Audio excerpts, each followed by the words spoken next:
Hello and welcome to SolidWorks beginner exercise 2. So in today's video we'll be looking at how to design this part. So these are the dimensions of the part that we'll be needing to create it. So what I would suggest is that you pause the video right here and try to make it by yourself, and then come back to the tutorial to follow along.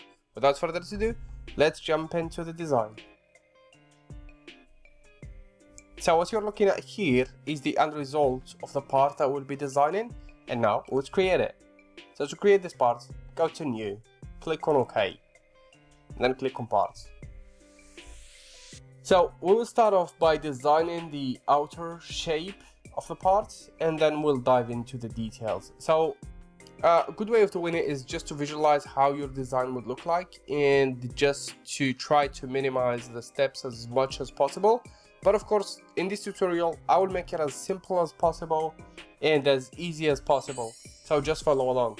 So as you can see, we have created the L shape of the part, and now we'll be adding the dimensions.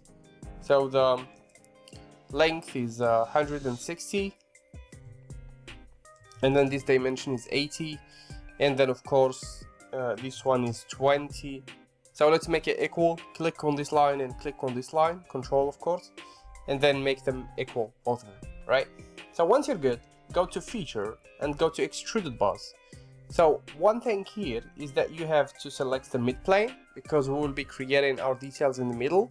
So it's good to select the midplane. Alright, so once you select the midplane, go here, make it 100, because that's the width of our part.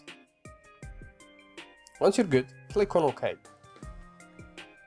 So now that you created this L shape, now what we'll be creating is actually this shape here. So we'll be creating the middle shape, all of it, starting from the middle plane, of course. Let's go back to our part. Let's select the front plane, of course, and start drafting. So our part would look something like that. Here we have 45 degree. You know that it's 45 degree when you get this symbol right next to the cursor, and then from there you add in this U shape, then go all the way up, and then come back to the bottom, and then close your loop. Right now let's add in the dimensions. So our first dimension here is this one, so it's 25, and this dimension is 15, and the last one here, not this one, I don't want this one actually, escape a couple of times. The last one here is this one, and it's 55. Once you're good, now let's add in more dimensions, which might be this one, 15, and these both lines should be collinear, so I wouldn't lose them while designing. And now let's add in an angle, which is 45 degrees. Once you're good, click OK, and you should get a shape that looks like that, and go to Feature, Extruded Boss again, and here instead of 100, make it 60. So now our part is looking a little bit like the shape that we have. Now let's add in extra features here.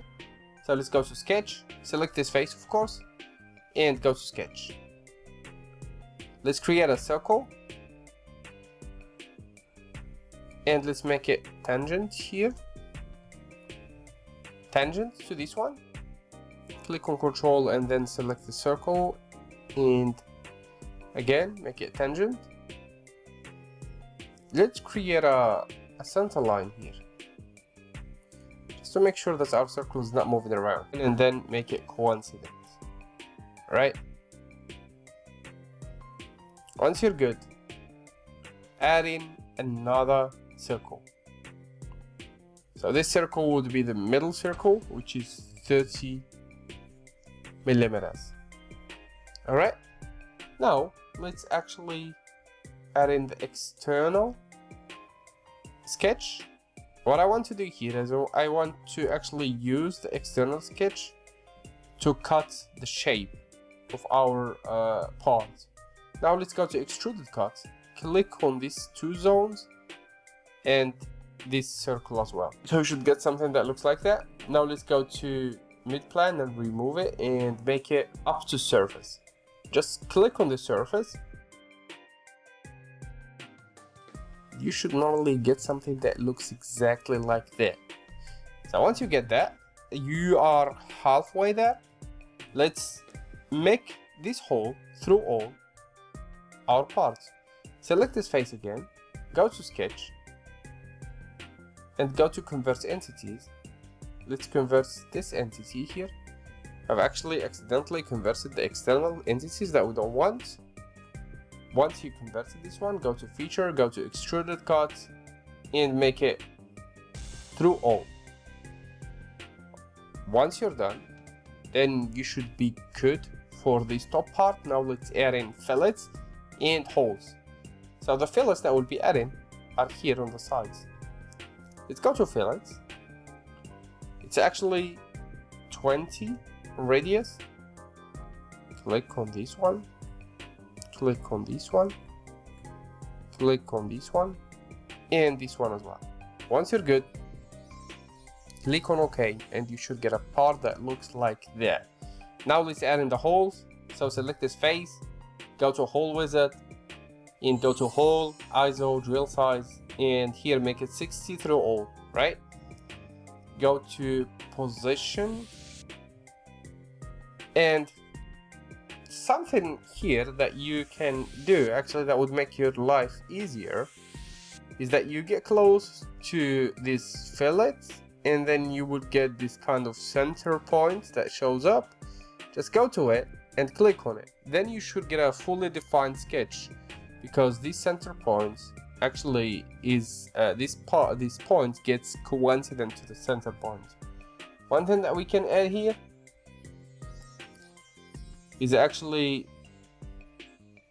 near side countersink. So let's make it 05. Once you're good, let's make it a little bit bigger. Actually, let's make it 18 here. We want a bigger countersink, so it should be something like that. Now let's do the same to the top holes here.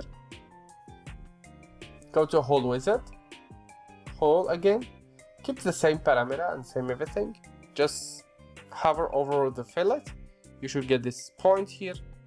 Go to it and then hover over it again and go to this point, and you should be good to go. Click on OK, and voila, that's your part. Now let's actually change the background and change the appearance so it gets something that looks more realistic. Go to appearance and go to steel, polished steel, apply it, and voila. So that was our tutorial. Hope you like it, and see you on the next one.